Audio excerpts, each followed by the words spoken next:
Percobaan getaran benda pada ayunan bandul sederhana.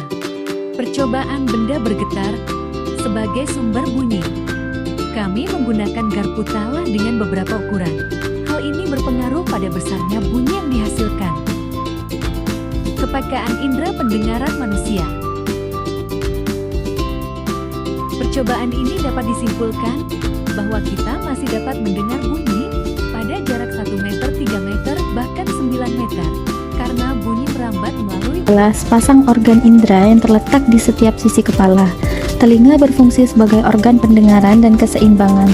Peran telinga berfungsi sebagai alat pendengaran dengan menangkap dan merespon suara, sebagai alat keseimbangan tubuh melalui pergerakan cairan di bagian dalam, serta sebagai pelindung dengan menyaring debu dan kotoran dari luar. Bagian telinga terdiri dari telinga luar, telinga tengah, dan telinga dalam. Telinga luar terdiri dari tulang rawan dan kulit. Telinga luar mengumpulkan dan menyalurkan suara. Telinga luar meliputi daun telinga atau pina, bagian telinga yang terlihat. Pina berfungsi sebagai corong yang mengarahkan suara lebih dalam ke dalam telinga. Saluran telinga merupakan saluran dan penguat gelombang suara.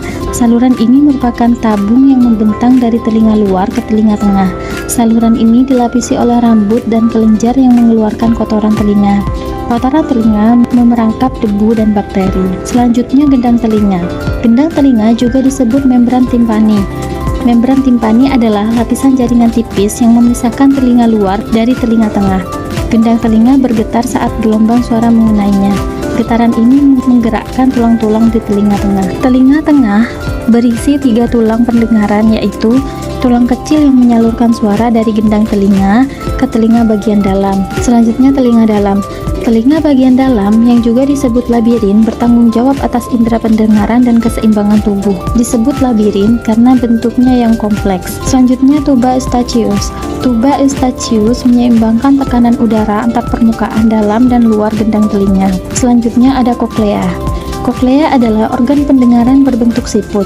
Koklea terdiri dari 3 ruang yang berputar mengelilingi inti tulang. Sel-sel rambut di dalam koklea mendeteksi suara dan mengirimkan informasi melalui saraf koklea. Selanjutnya, saraf pendengaran. Saraf pendengaran atau saraf koklea berjalan dari koklea ke batang otak. Saraf ini mengubah getaran suara menjadi impuls listrik yang dikirim ke otak. Jadi, kesimpulannya, suara ditransmisikan melalui beberapa tahap, melalui dari telinga luar hingga ke otak. Gelombang suara pertama-tama ditangkap oleh daun telinga, lalu diteruskan melalui saluran telinga ke gendang telinga, kemudian diubah menjadi getaran mekanis oleh tulang-tulang pendengaran di telinga tengah, dan diteruskan ke telinga dalam atau koklea. Di koklea, getaran tersebut diubah menjadi impuls listrik oleh sel-sel rambut, lalu dikirim ke otak melalui saraf pendengaran, sehingga suara dapat dikenali dan dimengerti.